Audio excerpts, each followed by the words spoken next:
Radio Sol de los Andes. Desde el sur del Perú.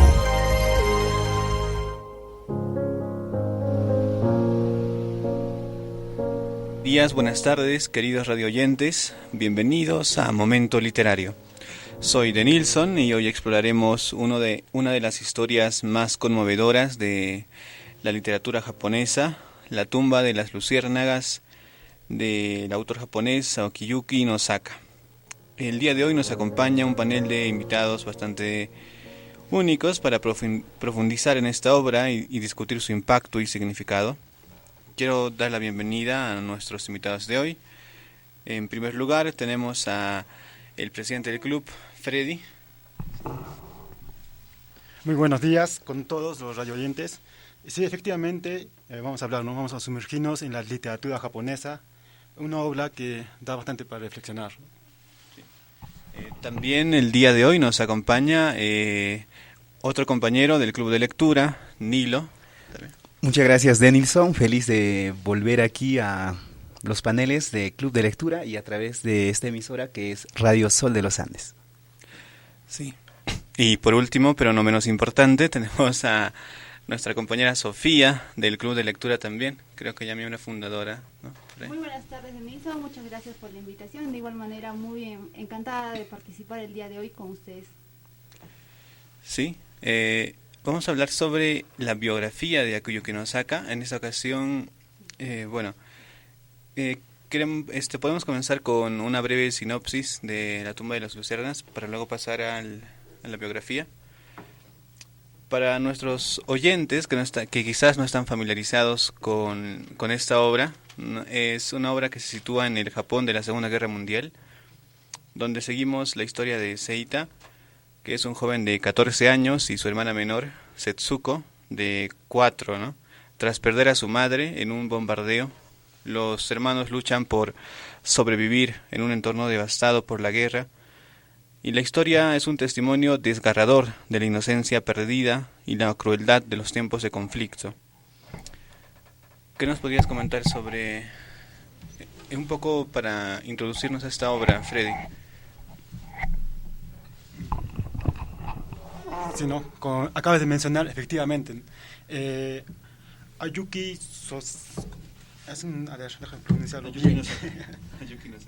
Nosaka, prácticamente en este libro nos narra, ¿no? Un poco de sería como algo de autobiografía, ¿no? Porque él también sufrió en cierta parte esas consecuencias sobre la guerra, ¿no? Fue un sobreviviente de la guerra en Kobe, ¿no? Sí. Entonces, prácticamente esto nos va a narrar poco a poco lo que él ha vivido, ¿no? Tomando como protagonistas dos personajes, ¿no? Saito y su hermanita menor, ¿no? Sí. Bueno, ya para pasar más que nada en la biografía, sí, Freddy, ¿no? Ya. Bueno, vamos a hablar un poco sobre el autor de la obra de La tumba de las luciérnagas y sobre cómo esto influye a su escritura también. Sí, vamos a sumergirnos un poco en su vida, ¿no? De Akiyuki Nosaka. Akiyuki Nosaka es de origen japonés, nació el 10 de octubre de 1930 en Kamakura, una ciudad de prefectura de Kanagawa. Sin embargo, creció con una familia adoptiva, ¿no? En el municipio de Kobe, ya que su progenitor no pudo hacerse cargo de su crianza y luego de que su esposa falleciera. Cuando Akiyuki tenía apenas unas semanas de vida, en la Segunda Guerra Mundial, los bombardeos provocaron la muerte de su padrastro y el desmembramiento de su familia adoptiva. Sus dos hermanas fallecieron por desnutrición y Nosaka finalizó todo este evento en un orfanato. Esa experiencia traumática lo marcaría fuertemente y apareciera años más tarde reflejado, ¿no? En su trabajo literario. Finalmente, su padre biológico lo encontró en un orfanato, lo sacó de esa institución y esto favoreció, ¿no? A que pueda seguir estudiando. Más adelante, Nosaka empezó a escribir, ¿no? Letras de canciones, guiones televisivos, y su debut formal en la literatura llegó en el año 1963, cuando publicó su novela Los pornógrafos. la cual fue traducida a varias lenguas y también tuvo, ¿no?, una adaptación cinematográfica, estrenada en 1966. Nosaka continuó su carrera de escritor y con ella, en 1967, escribió Las algas americanas. Y ese mismo año también tuvo un reconocimiento internacional lanzando el libro La tumba de las luciérnagas, que llegó también al cine y fue dirigido en la animación por Isao Takahata. Entre tantos estas obras, también creó dos obras que tuvieron mucho reconocimiento, ¿no?, que son La vida de la muerte y La cerillera, lo cual tuvieron premios Naoki, el premio Yoshiwara de Eiji de literatura, el premio Izumi de Kyoka. Además de ser escritor, Nosaka trabajó en múltiples oficios, ¿no? Una de ellas fue comentarista de TV, incursionó en el terreno de la música, fue guionista, donde en ahí usó el seudónimo de Yukio Aki, mientras en el rubro de la música como cantante usó el seudónimo de Claude Nosaka. Y en 1983 Nosaka fue elegido para integrar la Cámara de Consejos de Japón, un órgano legislativo, aunque pasando el tiempo se alejó de la política. Y en 2003 Nosaka sufre, ¿no?, un accidente cerebrovascular, de lo cual le deja secuelas que con el tiempo ya no pudo recuperarse de su salud. Y finalmente, el 9 de diciembre de 2015, Akiyuki Nagasaka murió en Tokio a los 85 años de edad. Bueno, ese sería un poco de su vida, ¿no?, de su biografía de este autor. Sí, Akiyuki Nosaka nos deja el 9 de diciembre de 2015, ¿no?, dejando un legado perdurable a través de sus escritos y su influencia de la cultura japonesa hacia el mundo. Su obra sigue siendo una profunda reflexión y la obra que quizás sea más conocida del autor, y es de la que vamos a hablar hoy, La tumba de las luciérnagas. Y queremos pasar justamente a eso, ¿no?, hablar un poco más de la obra, conociéndola un poco más, sabiendo. Estoy seguro que Nilo y Sofía tienen algo más que decir sobre esto, sobre de qué trata la obra, ¿no? Sí, Denilson, justamente como lo comentaba Freddy, creo que la vida del autor es una vida marcada por el fatalismo, ¿no? Y justamente creo yo que la vida es así. Arthur Schopenhauer decía que la vida propiamente es fatal. Y lógicamente ese fatalismo marca en las vidas, y La tumba de las luciérnagas es, y hace rato creo que lo comentábamos también, es un perdón hacia su hermana Keiko, que alguna vez había fallecido debido al descuido que él había tenido. Obviamente que Keiko, la de la obra, no la de la pestilencia, ¿no? Bueno. Sí. Y Sofía, ¿qué más nos tendrías que decir sobre la obra, sobre de qué trata la obra, para ya pasar más que nada a hablar sobre de qué trata, ¿no? Bueno, Denilson, la obra trata de la Segunda Guerra Mundial que se dio entre Japón y Estados Unidos. Claramente en el libro vemos, ¿no?, la historia de dos niños que pasan esa dura etapa que es estar entre la guerra y la escasez de ese entonces. Bueno, entonces, Denilson, creo que es motivo para dar inicio con el argumento de la obra La tumba de las luciérnagas. Bueno, yo y Sofía nos vamos a encargar de justamente realizar ello, y para lo cual daré inicio entonces. Era la madrugada del 21 de septiembre del año 20 de la era Showa, y se ve al joven Seita morir. El empleado de la estación, al inspeccionar sus ropas sucias y malolientes, repletas de mierda, ubicó una latita de caramelos que no dudó en echar. De ella se esparció un polvillo blanco y 3 pequeños trozos de huesos, los cuales pertenecían a su pequeña hermana Setsuko, que murió el 22 de agosto en una cueva en Manchitani, Nishinomiya.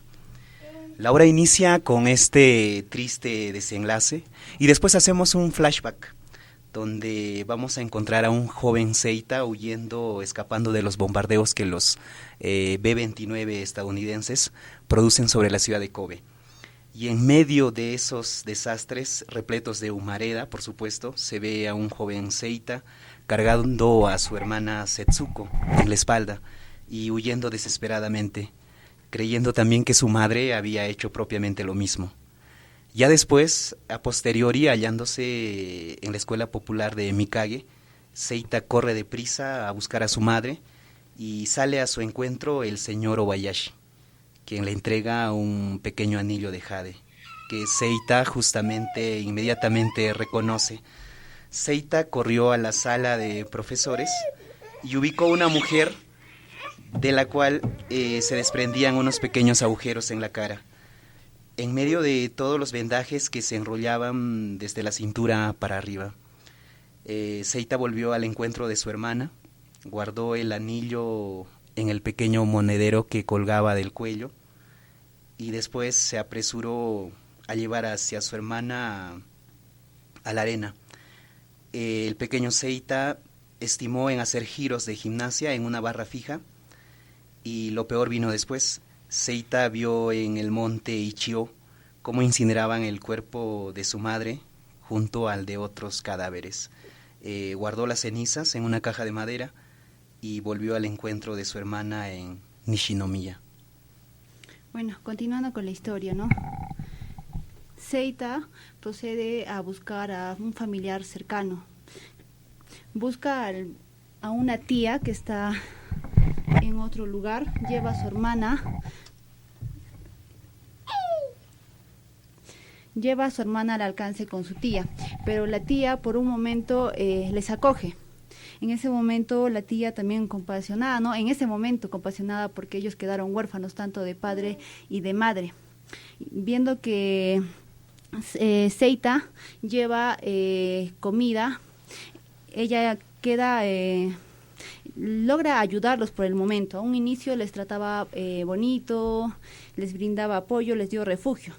Hasta que posterior a eso, la tía, viendo que ellos no veían la manera de mudarse a otro lugar, la tía empezó a aburrirse porque la tía tenía parte del cuidado de Seitu y de su hermana Setsuko, tenía dos hijos y un señor que también vivía en su casa, pero al mismo tiempo empezó a darles a la tía muy no se encariñaba con ellos. Entonces la tía empezó a darle más comida, de las raciones de los niños empezó a darle más comida a sus hijos, al señor, incluyendo ella misma comía los mejores arroces, las mejores bolas de arroces, dejando de un lado a los protagonistas, ¿no? A tanto a Seita y a Setsuko. Muchas veces la niña por las cosas que estaban pasando en ese momento, recordando a su madre, se ponía a llorar, cosa que la tía se incomodaba, la aburría, pasaba malas noches y en una de esas noches la tía le llamó la atención, diciéndole de que sus hijos servían a la patria. Ella y su hermana se la pasaban comiendo y durmiendo sin apoyar prácticamente a su casa. Y es entonces cuando Setsuko le dice a su hermano, yo ya no quiero estar en esta casa. Vámonos, regresemos a casa, le dice la niña. Pero el hermano le dice, no tenemos casa, la casa se ha quemado, no tenemos dónde volver. Es entonces donde encuentran una cueva donde buscan como un refugio.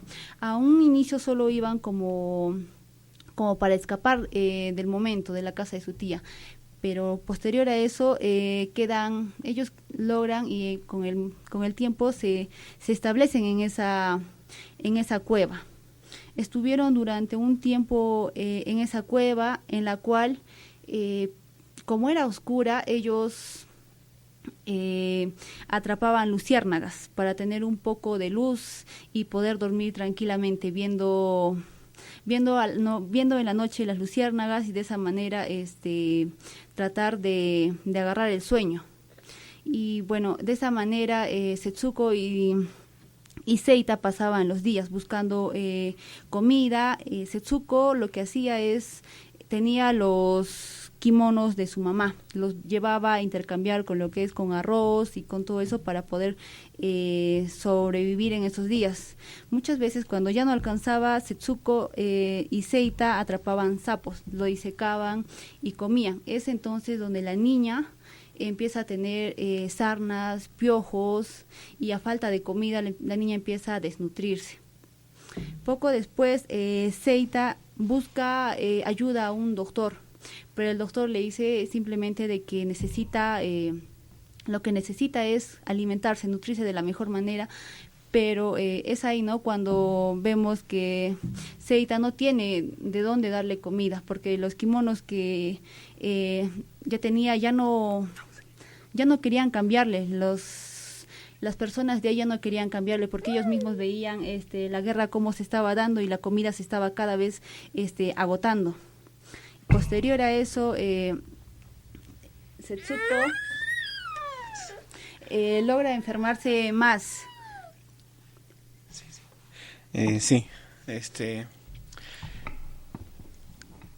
seguro que todos aquí conocen más a la obra por ¿no?, por la adaptación que se hizo en el cine, sobre la animación que hizo Estudio Ghibli sobre la obra, ¿no?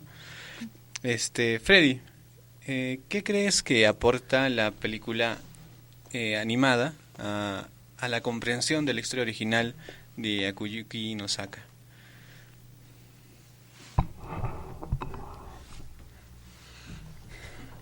Bueno, creo que el director hizo buen trabajo, ¿no?, en la parte de crear esos escenarios que ciertamente no se dan tan realistas, pero sí transmite esas emociones, tanto de su evolución del personaje de Seito, ¿no?, de un personaje poco a poco temeroso por los bombardeos y al final descubrimos que prácticamente se adaptó, ¿no?, ya no tiene miedo ni a los bombardeos ni a los ataques.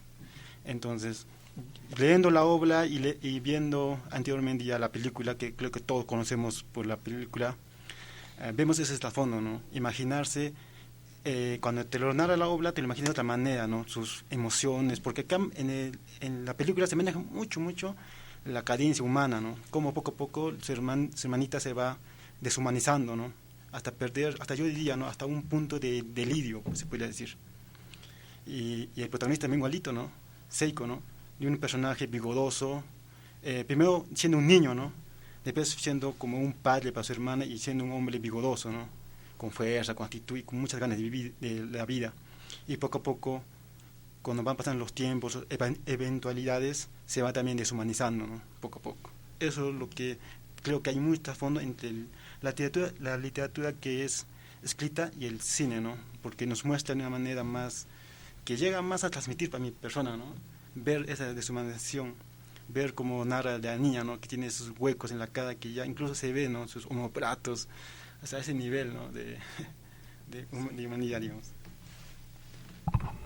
Sí, es una obra, y propiamente esto mismo, la animación ya permite esta representación visual de la devastación y también de la belleza de las luciérnagas, ¿no?, que también simbolizan un poco la fragilidad de nuestra vida. Y podemos hablar un poco más sobre estos aspectos psicológicos. No sé, Nilon, si podrías hablarnos sobre qué efectos psicológicos de la guerra en los niños, o cómo los que vemos en Seita y Setsuko, o sea, qué efectos psicológicos podemos observar en guerras, ¿no?, como los de estos dos niños. Muchas gracias, Denilson. Sí, en efecto, creo que la obra lo que trata de mostrar, y la película, a lo que decías hace un momento, el libro se escribió en 1967. Ahora la película se estrenó en el año de 1988, fue Estudios Ghibli, y se estrenaba ese mismo día también Mi vecino Totoro. Bueno, respecto a lo que comentas, habla acerca sobre las injusticias de la guerra, y visto desde un punto psicológico, emocional, creo que también podemos observar esa guerra que no vemos. La tumba de las luciérnagas viene a narrar una historia de un adolescente que viene a comportarse como un adulto. El hecho de cuidar a su hermana pequeña nos puede también desde un plano espiritual mostrar a un personaje que evita rendirse, ¿no? Pero creo que en el trasfondo también se puede observar el desastre de la guerra.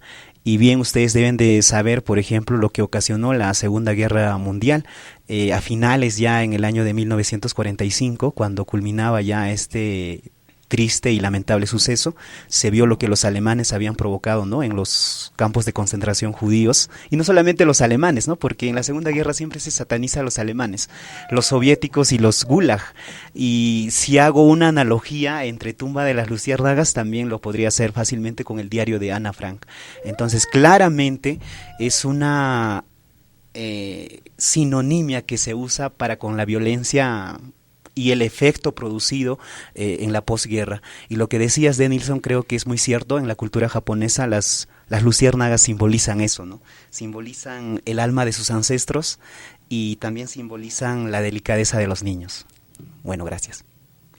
Sí, son algunas cosas de las que nosotros y todos aquí seguramente han podido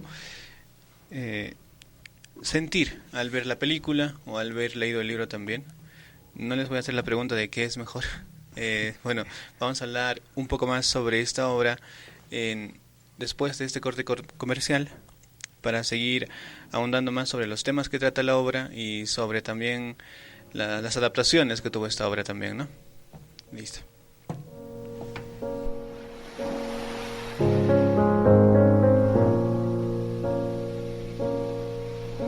Sol de los Andes. Bueno, estamos de vuelta en la segunda parte de su programa Momento Literario, traído aquí gracias a el Club de Lectura Juliaca y Radio Sol de los Andes. Para empezar, quiero comentar aquí con los compañeros que me acompañan qué temas son los que trata la obra de La tumba de las luciérnagas de Akiyuki Nosaka. Freddy, no sé si nos pudieras comentar un poco sobre los temas que tú tuviste que tratar al leer, ¿no?, que percibiste.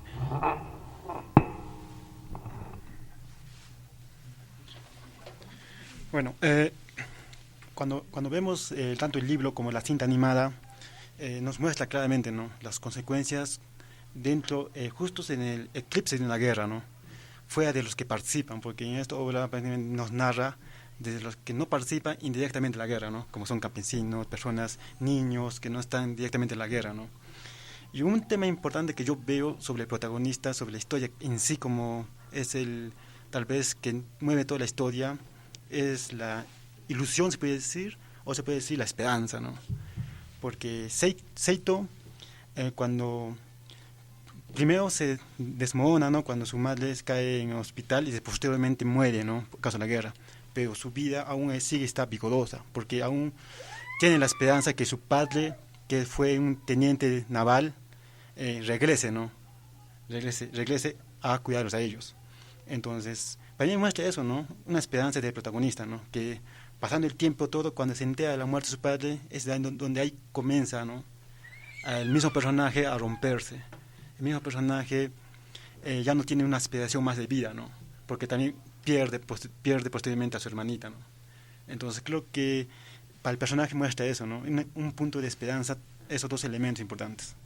Y otro tema también creo que es que tanto la obra como la animación adaptada nos muestra desde una perspectiva desde como romantizar, ¿no?, a esos ciudadanos, ¿no?, porque vemos siempre las atrocidades del ejército opuesto, ¿no?, y no del mismo Japón.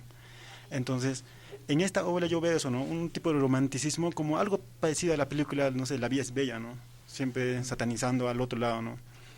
Pero en uno de los artículos leí de sus memorias de Akiyuki Nosaka, es que él no trata de justificar el sufrimiento de Japón, ¿no?, por causa de la guerra y satanizar al otro, sino más que todo es un poco de un diario de hacer, de una culpa que él no pudo sostener cuando estuvo a cargo de sus hermanas, ¿no?, sus hermanas adoptivas, si no me equivoco.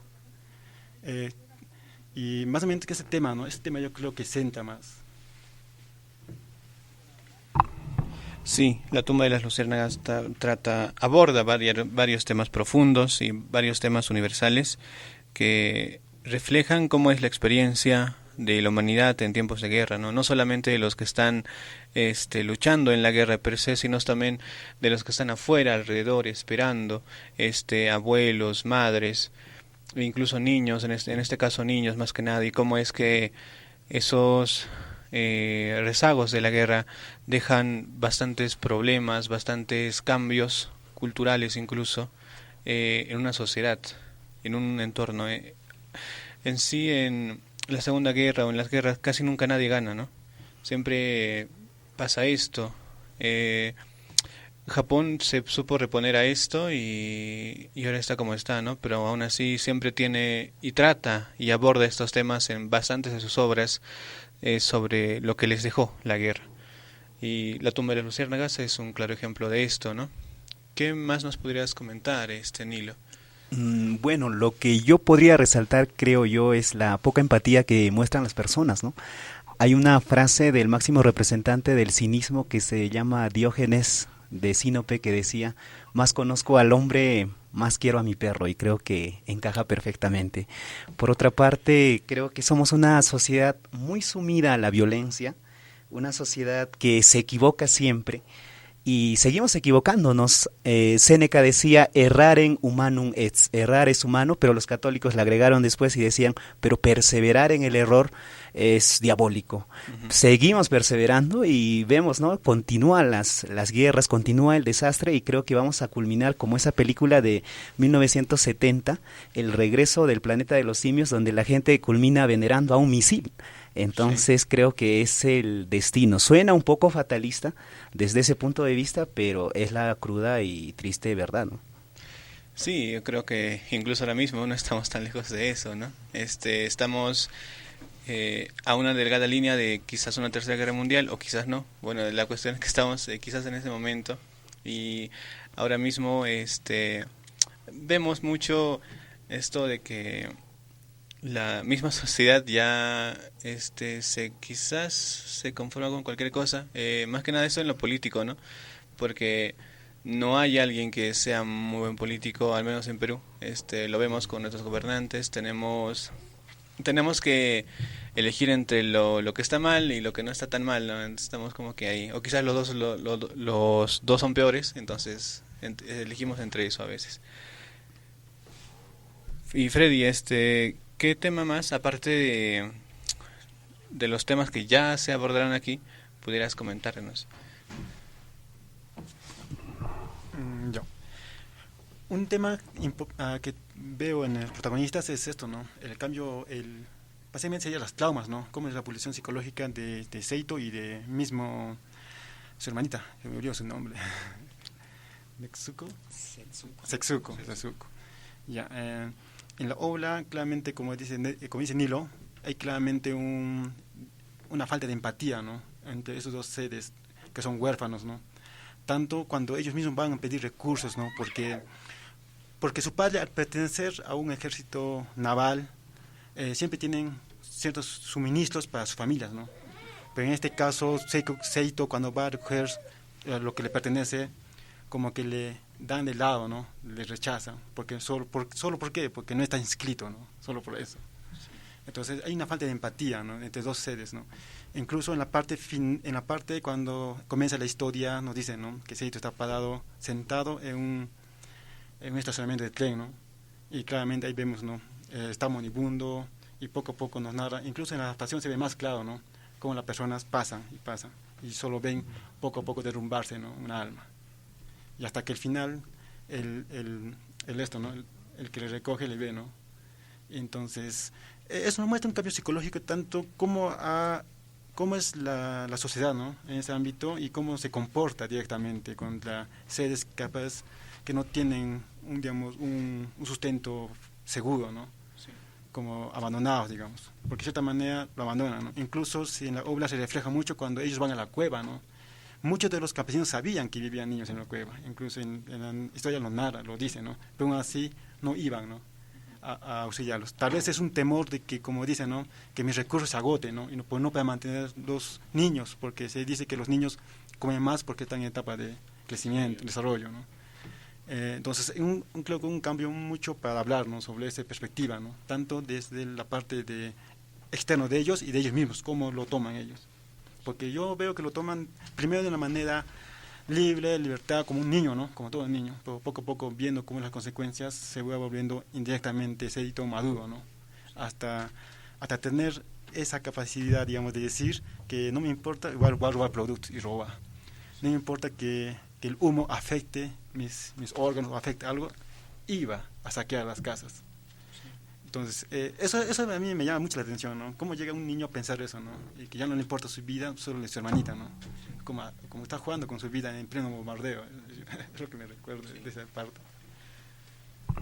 Sí, Freddy, pasa a crecer inmediatamente con esas ideas, y es cierto lo que dices también.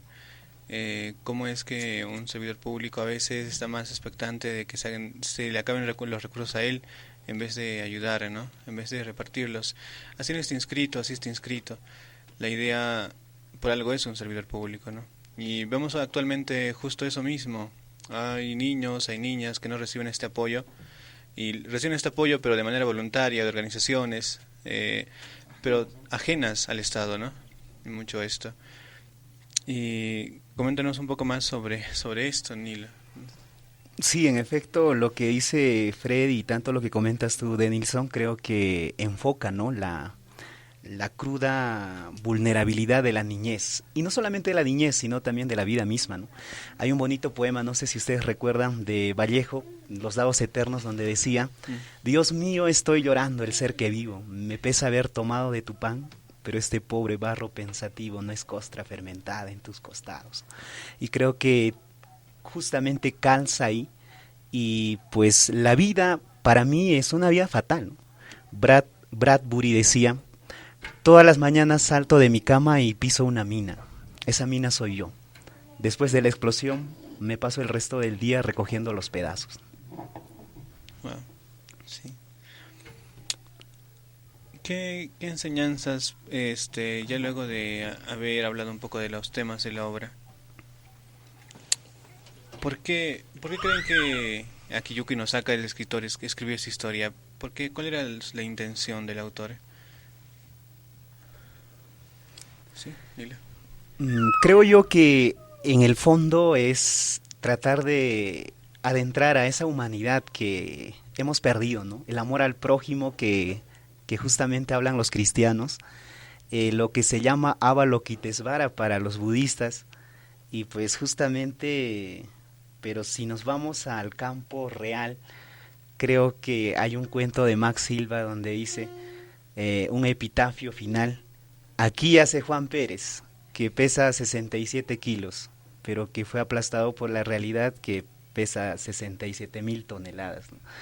Y creo que encaja ciertamente. La humanidad nunca va a cambiar, jamás va a cambiar, somos así. Homo sapiens creo que es un término muy distante para nosotros, ¿no? De Negri afirmaba que Homo estúpido se encaja perfectamente más ahí, ¿no? Y pues lo que el autor en el fondo quiere inculcar es eso, que el ser humano sea más empático, que el ser humano ayude. Muchos esperan aquí un paraíso, pero pienso yo que si todos nos diésemos la mano, no habría necesidad de eso, porque ya estaríamos ahí. Sí. Y esto se ve reflejado, ¿no? En medio de tanta oscuridad, los hermanos encuentran un pequeño consuelo en la luz de las luciérnagas. Y es a veces como una noche mágica, ¿no? A veces podríamos creer que la humanidad puede cambiar, al final termina haciendo que no. Bueno, reflexiones finales sobre la obra, ya para ir culminando. Empezamos con Nilo. ¿Sí? Bueno, para culminar, Denilson, ante todo muchas gracias al Club de Lectura por esta cordial invitación, y pues dentro del ranking del 1 al 10 yo creo que a esta obra yo le pongo un 9. Realmente me ha encantado, y creo también que las lágrimas han estado presentes, tanto en la obra de 1967 y a la par también dentro del anime de Estudio Ghibli. Sí. Bueno, pasamos a Sofía, reflexiones finales sobre esta obra. Bueno, Denilson, esta obra es, como ya lo dijo, ¿no? Muy triste, y creo que nos muestra un poco de todo, del ser humano realmente como somos. Algo que yo he encontrado bastante es la falta de solidaridad. Vemos, ¿no?, en la historia cómo a Seitu no le ayudan para nada. Vemos cómo a él le lleva incluso a alegrarse cuando atacaban en la guerra, le lleva a alegrarse cuando empezaban a atacar, porque en ese momento él aprovechaba para poder coger más alimentos. Como las personas al no recibir tal vez apoyo del resto, pudiéndolo hacer, le lleva al niño a pensar que de alguna manera incluso se alegra al final cuando ve que gana Estados Unidos. Sí. ¿Cómo llegas a cambiar el pensamiento de ser japonés por lo que está viviendo, ¿no? Freddy, unos comentarios finales. Efectivamente, ¿no? Esta obra es corta, pero por el hecho de que sea corta, te hace pensar mucho, y como dice, ¿no?, de Nilo, las lágrimas no faltan, ¿no? Y más aún cuando lo lees con calma, lo interpretas bien y lo visualizas en tu mente, ¿no? Es una obra que personalmente sí me causa mucho, cuando me meto en el personaje me causa mucha emoción, ¿no? Más que todo las partes finales de la obra, cuando Seito encuentra a su hermana muerta, ¿no?, esa cueva, ¿no?, esa cueva que ellos la han vuelto un hogar. Y me lleva por la mente decir, ¿qué habrá pensado Seito ahí, no? Porque su hermana, prácticamente vio a su hermana descomponerse ahí, poco a poco. Aún así, él le pasaba, ¿no?, le hablaba, ¿no?, a su hermana, le acariciaba el cabello, aún así cuando ya estaba muerto y descomponiéndose poco a poco. Y otro punto, tal vez, para que no hemos tocado, creo que ha sido la personalidad de Setsuko, de su hermanita. Tenía una personalidad muy curiosa para mi punto de vista, ¿no?, porque a temprana edad, que tenía 4 añitos, y era, en palabras de la obra, decía que ella era una persona muy refinada, ¿no?, y muy educada. Cuando cualquier lugar que se iba a comer siempre agradecía, ¿no?, a esa temprana edad. Y una parte donde me causó un poco de hincapié, un poco de dolor, fue cuando ya prácticamente Setsuko llegó a la etapa de lidar, ¿no?, porque cuando Seito regresaba a la cueva, su hermana le esperaba, ya no pudiendo ni caminar, pero le decía, ¿no?, le pasaba unas piedras y le decía, sírvete, ¿no?, come. Y solo eran unas piedras, ¿no? Entonces, eso me llega a pensar psicológicamente, ¿qué habrá pasado o es tal vez lo que pasará, ¿no?, cuando una persona se aísla, ¿no?, teniendo todo lo que la gente, cuando ellos al inicio vieron que eran como una sociedad, pero poco a poco la gente misma los excluía indirectamente, ¿no?, no dándole las manos, ¿no? Si le daban la mano, aprovechándose, como hizo su tía, ¿no?, se aprovechaba de ellos porque ellos tenían una cantidad de ración para compartir, pero a ellos le daban menos, ¿no? Yo me acuerdo un fragmento de la obra, decía, ¿no?, a cada uno nos pertenecía una taza de sopa y una porción de arroz, pero a ellos dos solo se daban sopa y unos vegetales, pero no les daban la porción de arroz. Y eso poco a poco, y eso que de todo sea la comida, ¿no?, para compartir. Y al final Seito se da cuenta de eso, ¿no?, de ese aprovechamiento, hasta que aprende a cocinar, ¿no?, y de ahí, digamos, decide un poco pensar y irse a vivir a la cueva, porque se da cuenta que no hay un apoyo y su tía siempre los riñe, ¿no?, les grita. Entonces yo vi un cambio psicológico ahí, ¿no?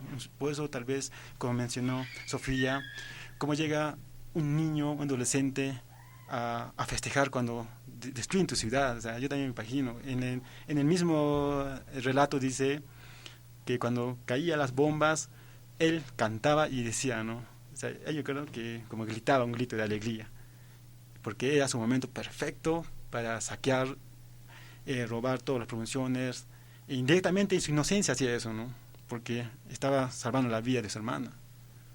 Entonces, ese término psicológico creo que sí me chocó un poco, ¿no?, pensar y empatizar con los niños, y me pongo en la realidad actual y digo, los niños cuando están desamparados, que su mente inocente, a dónde se puede trastornar, a qué niveles, ¿no?, puede llegar, incluso a decir ciertos actos violentos pueden estandarizarlo como buenos, porque es lo que ellos les nutre, porque la sociedad misma les lleva a eso, indirectamente, no nunca directamente. Sí, ya me hizo recordar un poquito sobre cómo iba todo esto. Es un desenlace trágico, es nos obliga a reflexionar sobre la crueldad de los conflictos bélicos y la necesidad de compasión y humanidad que debemos tener en momentos difíciles, ¿no? Eso en la película no pasa. Y gracias por acompañarnos en este episodio de Momento Literario. Esperamos que esta historia les haya conmovido y que les inspire a valorar la paz y la bondad de nuestro mundo, el cual tenemos ahora. Y hasta la próxima, ¿no? Antes de decir hasta la próxima, queremos recordar también algunas actividades del Club de Lectura. Y quién justamente para hablarnos de eso, que Freddy, nuestro presidente del club, ¿no? Ya. Saliéndonos un poco del libro, que fue un libro maravilloso y recomendado.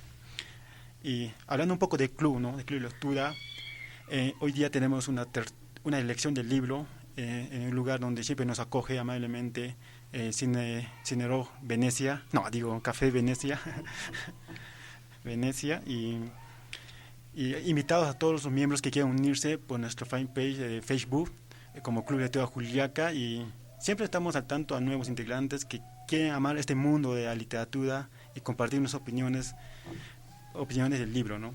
Y otro evento que se acerca para nosotros es tenemos el Cine Club también, y también están cordialmente invitados. Lo hacemos en la Plaza 1 de Mayo, en el pasaje de los anuncios, y siempre publicando en nuestras redes sociales.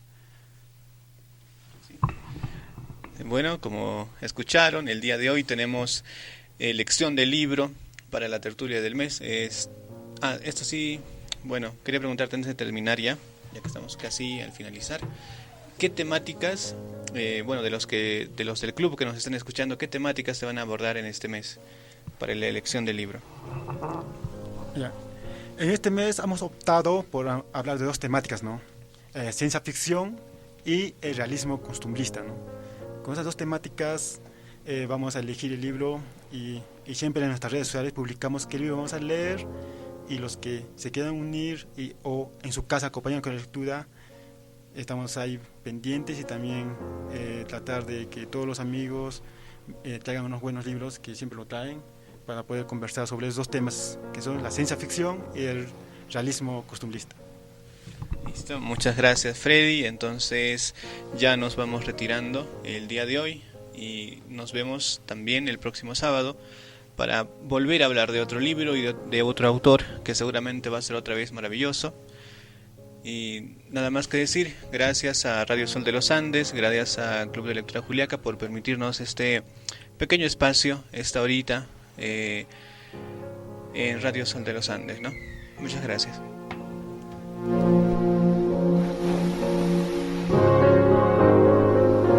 Sol de los Andes.